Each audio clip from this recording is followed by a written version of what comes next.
और सारे वैज्ञानिकों ने अपनी राय रखी है। मेरे किसान भाई हैं, मैं सबका धन्यवाद करता हूँ कि आपने भाग लिया। मैं तो सीखने और सुनने के लिए आए दिन सड़कों पर रहता हूँ और खासतौर से मित्रों, जब से प्रधानमंत्री जी ने एग्रीकल्चर इश्यूज पर कमेटी का गठन किया है, तब से हर दिन और हर घंटे हमारा एक प्रयास है कि किसानों के हित में जो भी कुछ भला किया जा सके कमेटी के माध्यम से पॉलिसी के फॉर्म करने में नए क्या क्या सुझाव हैं, क्या रास्ता है प्रोडक्शन को बढ़ाने का। कोविड के समय में साबित कर दिया कि जब सब कुछ बंद था देश में और दुनिया के विकसित राष्ट्र भी कठिन परिस्थितियों से जूझ रहे थे, तब भी भारत खाद्यान्न सुरक्षा के लिए आत्मनिर्भर था और उस वजह से देश में पीछे खड़ा रहा और राष्ट्र की लीडरशिप के जो निर्णय थे दुनिया को ये दिखाया हमारे प्रधानमंत्री ने कि हम किसी भी परिस्थितियों में अपने राष्ट्र के लिए और दुनिया के मानव के लिए सेवा करने के लिए सबसे पहले तत्पर। दोस्तों, मैंने तो बहुत लंबा समय देखा है सरकारों, हमने इंटरनेशनल समझौते भी देखे हैं। स्थिति ये है कि मेरे तमाम वैज्ञानिकों का कहना है कि नाइट्रोजन और फास्फोरस के आधारित मॉडल जो हमने अपनाया उससे प्रोडक्टिविटी नहीं बढ़ रही। मैं एक बात और कह देता हूं, मैं State Farm Corporation of India का चेयरमैन था 95-96, आज वो NSE में मर्ज हो। वहाँ सैलिनिटी की शिकायत थी और वो इसलिए थी कि एक्सेस यूज ऑफ नाइट्रोजन करने से 9-10 इंच के नीचे हार्डनेस हो गई है सॉइल के अंदर, सैलिनिटी हो गई है सॉइल के अंदर, और 2 तरीके के उद्देश्यों को लेकर यूरिया कोटेड बनाया। आपने सही कहा कि जीन कोटेड यूरिया होना चाहिए। दूसरी बात आपने कही सल्फर कोटेड यूरिया को भी किया जाता है। मैंने इसीलिए कहा कि मैं तो आपसे सीखने और सुनने आया। जो आप प्रस्ताव आपने सलाह दी है, ICR के DG डॉक्टर पाठक भी कमेटी में है, सेक्रेटरी एग्रीकल्चर मनोज आहूजा जी हमारे साथ कमेटी में है, भारत सरकार के 5 सेक्रेटरी हैं इसमें कमेटी में। ICR के 5 इंस्टीट्यूट के 5 डायरेक्टर्स जो है अपना एक साथ पहले तैयारी का मार्गदर्शन करें, उनको कैसे ज्ञान दे, उनको कैसे जानकारी दें। दोस्तों, आपने पुरानी बात कही, मैं जानता हूं पहले एक्सटेंशन डिपार्टमेंट होता था स्टेट गवर्नमेंट का, आज वो डिफंक्ट हो चुके हैं। कहीं किसी स्टेट में, ज्यादातर स्टेट में एक्सटेंशन डिपार्टमेंट काम नहीं कर रहे।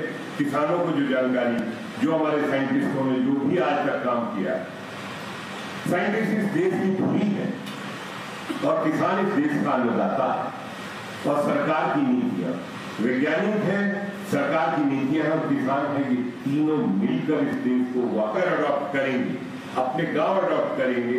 और मान लीजिए एक वैज्ञानिक सिर्फ 2 गांव अडॉप्ट करता है तो 2 गांव का रिजल्ट कम से कम 20 गांव को मिलेगा।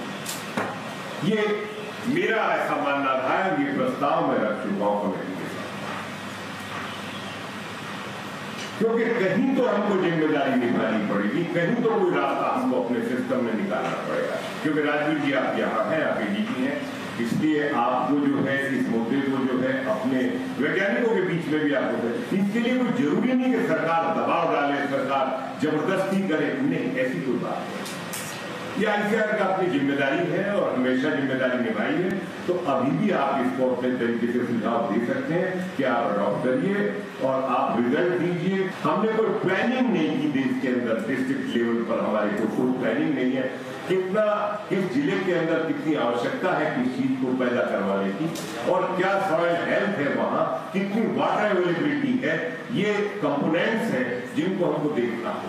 सॉइल की कंडीशन क्या है, वाटर अवेलेबिलिटी क्या है, एग्रोक्लाइमेटिक जोन हमारे अलग अलग है, लेकिन उसमें हमें बारीकी से जिला लेवल पर अब योजना बनानी पड़ेगी और उस जिला लेवल की योजनाओं से हम राष्ट्र को सुरक्षित दे सकते हैं और राष्ट्र को एक खाद्यान्न सुरक्षा के उसमें जो है मजबूती के साथ जो तक किया है खड़ा करना है। हम खराब कर चुके हैं, उसको हमको सुधारना है। और वो माइक्रो न्यूट्रिएंट्स की डेफिशिएंसी को पूर्ति कर ही हम प्रोडक्टिविटी में इजाफा कर सकते हैं। ये ठीक है कि सब्सिडी का जो सिस्टम चला आ रहा है वो नाइट्रोजन और फॉस्फोरस पोटास उसमें जा रहा है था, लेकिन अब ऐसा नहीं है। प्रधानमंत्री जी की सोच ये है और वो इसी पर काम करवा रहे हैं कि कोई भी रास्ता हो, उनको जिस तरीके की सहायता करनी होगी कि देश के 86% गरीब किसानों को उनकी उपज बढ़े, उपज में उत्पादन का लागत कम हो और किसान की आर्थिक रूप से समृद्धशाली बने, वो आत्मनिर्भर हो। ये उद्देश्य है प्रधानमंत्री जी का कमेटी को बनाने के लिए। और मैं उम्मीद करता हूँ हमें बहुत ज्यादा सहयोग ICAR के इंस्टीट्यूशन से अभी तक हर मीटिंग के अंदर जब भी आवश्यकता पड़ी है बराबर रहा है। और जहां भी हम जा रहे हैं हर जगह, मैं 17 तारीख को फिर जा रहा हूँ भुवनेश्वर और मैं राइस रिसर्च इंस्टीट्यूट में उड़ीसा के खूब और सरकार के सभी नीति निर्धारकों का मैं तो हर जगह धन्यवाद करता हूं। और इसी आशा और विश्वास के साथ कि देश का एक उज्जवल भविष्य होगा, किसान मजबूत होगा आर्थिक रूप से, देश को उत्पादकता के रूप में, क्योंकि हमारे ऊपर बार बार उंगली उठती रही है कि वो US का प्रोडक्शन इतना है, चाइना का प्रोडक्शन इतना है। एक बात और मैं साथ में जोड़ दूं, अन्यथा ना ले, एक आरोप लगता है हमारे निर्यात किए जाने वाले उत्पादों पर एग्रीकल्चर के पेस्टिसाइड रेजिड्यू का, कि गैस के बारे में भारत पर्यावरण के मामले में सुधार की तरफ अग्रसर है। और जिस तरीके से सुधार पर्यावरण में सुधार की तरीके से काम हो रहा है उसके रिजल्ट आने शुरू हो गए, आगे और अच्छे होंगे। और जहां तक ग्रीन हाउस गैसेज का सवाल है उसमें भी कमी आएगी। नाइट्रोजन की जो नाइट्रस ऑक्साइड की आपने बात की है उसमें भी कमी आएगी, क्योंकि जब एक्सेसिव यूज और ओवरडोज, दवाई की भी खराब है, फर्टिलाइजर की भी खराब है, इसमें कोई दो राय मत रखिएगा। सिफारिश जो आप रखेंगे वो होगी और सरकार ने लागू करने के लिए बनाया है, सिर्फ रिपोर्ट लेने के लिए नहीं बनाया। एक बार पुनः IRI के एग्रो डिवीजन को और सरकार को धन्यवाद। जय हिंद, जय भारत।